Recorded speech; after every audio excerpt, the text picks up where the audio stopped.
Hello दोस्तों, स्वागत है आपके अपने यूट्यूब चैनल जी के नॉलेज पे। दोस्तों, आज हम टॉपिक लेके आए हैं पॉलिटी के टॉप 20 क्वेश्चन। ये क्वेश्चन आपके सभी एग्ज़ाम के लिए मोस्ट इम्पोर्टेंट होने वाले हैं।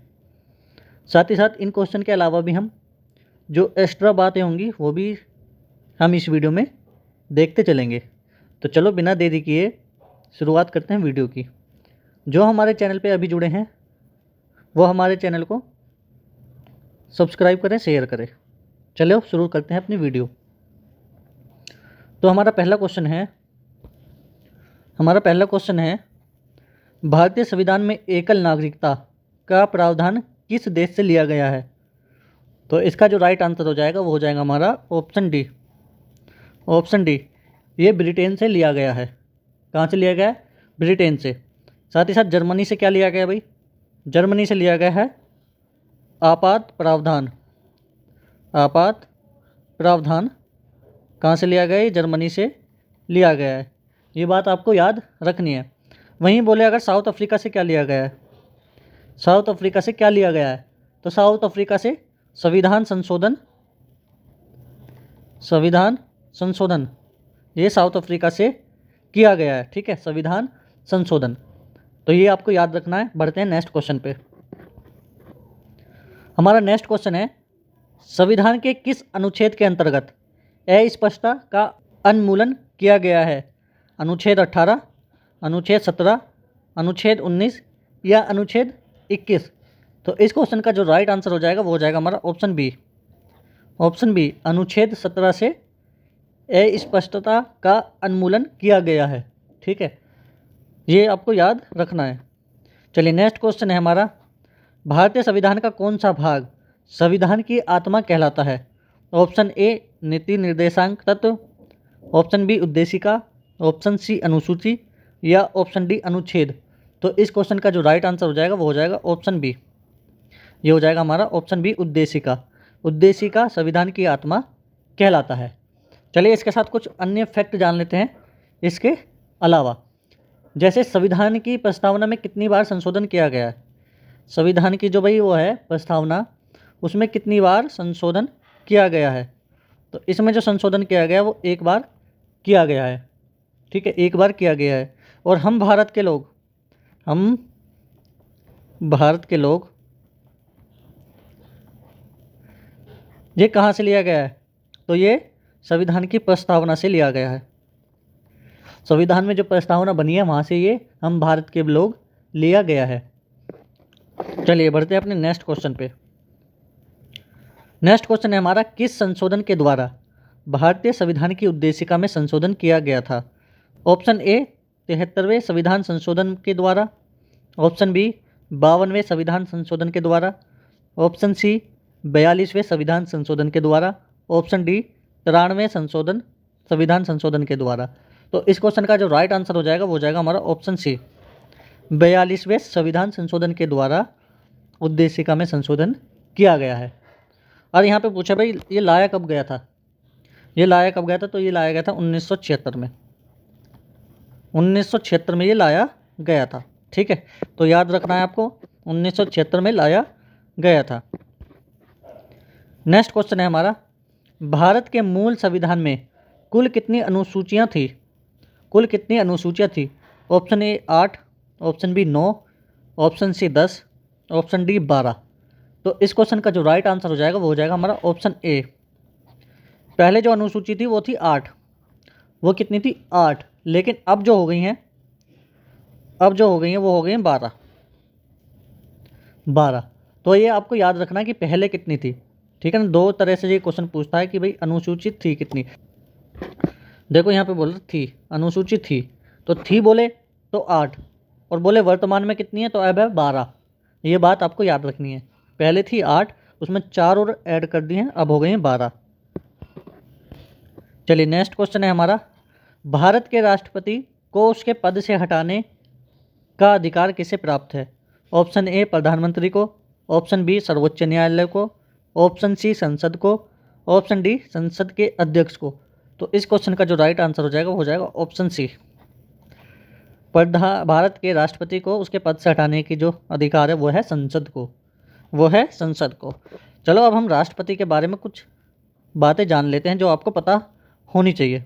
ठीक है, राष्ट्रपति के बारे में हम कुछ बातें जानते हैं। जैसे भाई भारत का प्रथम नागरिक किसे कहा गया, तो वो राष्ट्रपति को हमारा कहा गया, राष्ट्रपति को भारत का प्रथम नागरिक कहा गया है, प्रथम नागरिक। ठीक है, ये बातें सभी एग्जाम में पूछी जाती हैं। दूसरा, राष्ट्रपति बनने के लिए कम से कम आयु कितनी चाहिए भाई, जो आयु चाहिए राष्ट्रपति बनने के लिए वो कितनी चाहिए, वो होनी चाहिए हमारी 35 साल, 35 ईयर। नेक्स्ट देखते हैं हम कि राष्ट्रपति अपना इस्तीफ़ा किसे देता है भाई, जो राष्ट्रपति होता है वो अपना इस्तीफ़ा किसे देता है, तो वो देता है उपराष्ट्रपति को। किसको, उपराष्ट्रपति को अपना इस्तीफ़ा सौंपता है। नेक्स्ट देखते हैं, नेक्स्ट है कि राष्ट्रपति का कार्यकाल कितना होता है, इसका जो कार्यकाल होता है वो राष्ट्रपति का वो कितने साल तक होता है, तो ये होता है 5 साल तक। तो ये क्वेश्चन आपके एग्जाम में देखने को बनते हैं कि भारत का प्रथम नागरिक किसे कहा जाता है, राष्ट्रपति को। राष्ट्रपति बनने के लिए कम से कम आयु कितनी चाहिए, तो वो 35 साल। राष्ट्रपति अपना इस्तीफ़ा किसे देता है, उपराष्ट्रपति को। और राष्ट्रपति का कार्यकाल कितना होता है, तो वो होता है 5 साल। तो ये सभी बातें आपको याद होनी चाहिए। चलो नेक्स्ट क्वेश्चन देखते हैं हम। राज्यसभा का सभापति कौन होता है, ऑप्शन ए भारत का महान्यायवादी, ऑप्शन बी उपराष्ट्रपति, ऑप्शन सी प्रधानमंत्री, या ऑप्शन डी राष्ट्रपति। तो इस क्वेश्चन का जो राइट आंसर हो जाएगा वो हो जाएगा ऑप्शन बी, उपराष्ट्रपति जो है राज्यसभा का सभापति होता है। चलिए राज्यसभा के बारे में भी कुछ बातें हम जान लेते हैं। जैसे राज्यसभा में कितने सदस्य हो सकते हैं, राज्यसभा में कितने सदस्य हो सकते हैं, तो वो सदस्य 250 तक हो सकते हैं राज्यसभा में। ठीक है ना। अभी वर्तमान में कितने सदस्य हैं, जो वर्तमान में सदस्य हैं वो कितने हैं राज्यसभा के अंदर, तो वो है हमारे 245। तो वर्तमान में सदस्य पूछे तो वो हो जाएगा भाई 245 सदस्य होते हैं। ठीक है ना। अभी हमने देखा राज्यसभा के सदस्य बनने के लिए न्यूनतम आयु कितनी चाहिए इसमें, ठीक है ना, न्यूनतम जो आयु चाहिए वो कितनी होनी चाहिए राज्यसभा का सदस्य बनने के लिए, तो वो चाहिए भाई 30 साल। 30 साल न्यूनतम आयु होनी चाहिए राज्यसभा का सदस्य बनने के लिए। अब बोले राज्यसभा का कार्यकाल कितना होता है भाई, जो राज्यसभा के सदस्य होते हैं उनका कार्यकाल कितना होता है, तो ये होता है 6 साल के लिए। जितने भी राज्यसभा के सदस्य हैं उनका कार्यकाल कितना होता है, 6 साल। ठीक है, तो इससे आपके 1 2 3 4 क्वेश्चन अलग से बन गए हैं, ये आपको पता होनी चाहिए। चलिए नेक्स्ट क्वेश्चन है हमारा, भारत का प्रधानमंत्री बनने के लिए न्यूनतम आयु कितने वर्ष होनी चाहिए, 35 वर्ष, 30 वर्ष, 21 वर्ष या 25 वर्ष। तो इस क्वेश्चन का जो राइट आंसर हो जाएगा वो हो जाएगा हमारा ऑप्शन डी, प्रधानमंत्री बनने के लिए जो हमारी कम से कम आयु है वो 25 वर्ष होनी चाहिए। ठीक है। अब यहाँ पे एक क्वेश्चन और उठता है कि प्रधानमंत्री को शपथ जो है वो कौन दिलाता है, तो वो दिलाता है भाई हमारे राष्ट्रपति। प्रधानमंत्री को जो शपथ दिलाते हैं वो दिलाते हैं हमारे राष्ट्रपति। ये बात आपको याद होनी चाहिए। चलिए नेक्स्ट क्वेश्चन है हमारा, संविधान के किस अनुच्छेद के अंतर्गत धन विधेयक को परिभाषित किया गया है। ऑप्शन ए अनुच्छेद 112, ऑप्शन बी अनुच्छेद 110, ऑप्शन सी अनुच्छेद 52 या ऑप्शन डी अनुच्छेद 141। तो इस क्वेश्चन का जो राइट आंसर होएगा वो हो जाएगा हमारा ऑप्शन बी, अनुच्छेद 110 के अंतर्गत धन विधेयक को परिभाषित किया गया है। अनुच्छेद 112 में क्या कहा गया भाई, अनुच्छेद 112 में, अनुच्छेद 112 में अब हम देख लेते हैं जो बाकी अनुच्छेद हमारे बचे हैं इसमें। जैसे ये है अनुच्छेद 112, इसमें क्या कहा गया है, इसमें कहा गया राष्ट्रपति द्वारा एक बिल पास किया जाता है वित्तीय वर्ष। राष्ट्रपति एक बिल पास करता है जिसको हम वार्षिक या बजट बिल कहते हैं, बजट बिल पास किया जाता है। ठीक है, बजट बिल पास किया जाता है किसके द्वारा, राष्ट्रपति के द्वारा। तो ये अनुच्छेद 112 में कहा गया है। अनुच्छेद 52 में क्या कहा गया है, अनुच्छेद 52 में, अनुच्छेद 52 में कहा गया है कि भारत का एक राष्ट्रपति हो, भारत का एक राष्ट्रपति होना चाहिए। ये अनुच्छेद 52 में कहा गया है कि भारत का एक राष्ट्रपति हो, यानी कि राष्ट्रपति का एक पद होना चाहिए। अब अनुच्छेद हम 141 की बात करते हैं। अनुच्छेद 141 क्या कहता है कि जो हमारा उच्चतम न्यायालय है, यानी कि जो हमारा हाई कोर्ट है, जो उच्चतम न्यायालय हमारे उच्चतम न्यायालय है, उच्चतम न्यायालय, ठीक है ना, इनके द्वारा घोषित विधि भारत के भीतर सभी न्यायालयों पर आबद्धकर होंगे। यानी कि एक बार जो उच्चतम न्यायालय ने फैसला सुना दिया, वो भारत के अंदर जितने भी उनसे नीचे कोर्ट हैं, जितने भी न्यायालय हैं, उनमें सभी में वो आदेश माने जाएंगे। ठीक है, तो ये अनुच्छेद 141 में कहा गया है।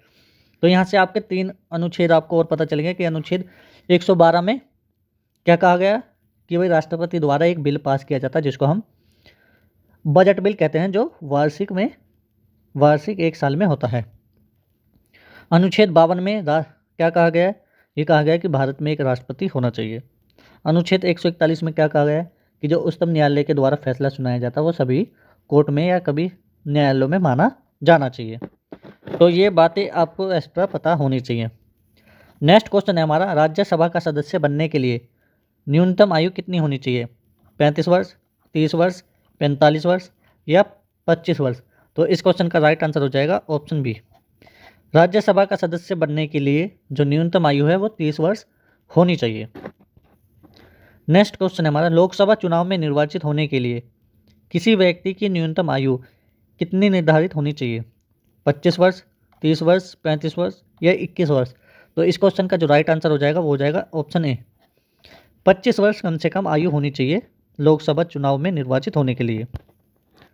नेक्स्ट क्वेश्चन है हमारा, सदन की कार्यवाही का प्रथम घंटा क्या कहलाता है? ऑप्शन ए प्रश्नकाल, बी शून्यकाल, सी गणपूर्ति, डी इनमें से कोई नहीं। तो जो यहाँ पे राइट आंसर हो जाएगा वो हो जाएगा हमारा ऑप्शन ए। इसको जो प्रथम घंटा होता है सदन में उसको कहते हैं हम प्रश्नकाल। ठीक है, जो सदन में पहला घंटा होता है उसको कहते हैं हम प्रश्नकाल। नेक्स्ट क्वेश्चन है हमारा, संविधान सभा की अस्थायी अध्यक्ष किसे चुना गया था? Option A BK Mukherjee, option B doctor Sachchidanand, option C doctor Rajendra Prasad, option D sir BN Rao. तो यहाँ पे 2 बातें हैं, पहले हम जान लेते हैं। एक होता है हमारा स्थायी अध्यक्ष और एक होता है हमारा अस्थायी सदस्य। ठीक है, इसके बारे में हम जान लेते हैं पहले। अस्थायी और अस्थायी 2 लोगों को यहाँ पे चुना गया था, 2 लोगों को। ठीक है ना, पहला जो था वो था हमारा स्थायी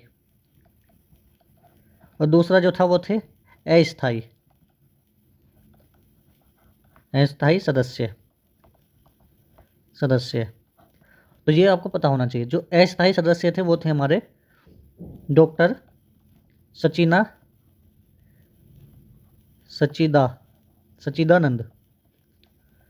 डॉक्टर सच्चिदानंद, ये थे हमारे अस्थायी सदस्य। वहीं बात करें हम जो हमारे स्थायी सदस्य थे, तो स्थायी सदस्य थे हमारे डॉक्टर राजेंद्र प्रसाद। तो इस क्वेश्चन का राइट आंसर हो जाएगा डॉक्टर राजेंद्र प्रसाद। ये क्या थे हमारे भाई? ये थे स्थायी सदस्य। और अस्थायी सदस्य कौन थे? अस्थायी थे डॉक्टर सच्चिदानंद। ये थे हमारे अस्थायी सदस्य। ठीक है, तो ये आपको याद रखनी है बात। नेक्स्ट क्वेश्चन है हमारा, भारत का संविधान कब स्वीकार किया गया? ऑप्शन ए 26 नवंबर 1949 में, ऑप्शन बी 9 दिसंबर 1945 में, ऑप्शन सी 30 नवंबर 1946 में, ऑप्शन डी 26 नवंबर 1950 में। तो इस क्वेश्चन का जो राइट आंसर हो जाएगा वो हो जाएगा हमारा ऑप्शन ए, ये 26 नवंबर 1949 में स्वीकार किया गया। 26 नवंबर 1949 में स्वीकार किया गया। वही बात करें, देखो इसमें लागू कब किया गया। अगर मैं बोलूँ लागू कब किया गया, तो ये लागू किया गया भाई हमारा 26 जनवरी 1950 में स्वीकार किया गया। 26 नवंबर 1949 में। ये 2 तरह से क्वेश्चन आपसे पूछता है। कैसे कि भाई जो स्वीकार किया गया वो हमारा 26 नवंबर 1949 में स्वीकार किया गया। लेकिन जब लागू कब किया गया ये तो ये है कि भाई बन के तैयार हुआ, उसको हमने स्वीकार कर लिया। जो लागू किया गया वो डेट सेम रहेगी, मंथ चेंज हो जाएगा और ईयर भी चेंज हो जाएगा, यानी कि 26 जनवरी 1950 में ये लागू किया गया था। तो 2 क्वेश्चन यहाँ से आपके बन जाते हैं। चलिए नेक्स्ट क्वेश्चन है, भारतीय संविधान में मूल कर्तव्यों का प्रावधान किस देश के संविधान से प्रेरित है? ऑप्शन ए रूस, B South Africa, C Canada, D France. तो यहाँ पे जो राइट आंसर हो जाएगा वो हो जाएगा हमारा ऑप्शन ए। जो मूल कर्तव्यों का प्रावधान है वो रूस देश से लिया गया है, रूस देश के संविधान से लिया गया है। नेक्स्ट क्वेश्चन है हमारा, मूल संविधान में कितने अनुच्छेद और कितने अनुसूचियाँ थी? ऑप्शन ए 390 अनुच्छेद और 8 अनुसूचियाँ, ऑप्शन बी 395 अनुच्छेद और 10 अनुसूचियाँ, ऑप्शन सी 395 अनुच्छेद और 8 अनुसूचियाँ, ऑप्शन डी 495 अनुच्छेद और 12 अनुसूचियाँ। तो यहाँ पे जो हमारा राइट आंसर हो जाएगा वो हो जाएगा हमारा ऑप्शन सी। ऑप्शन सी, जो मूल संविधान है उसमें हमारा 395 अनुच्छेद हैं।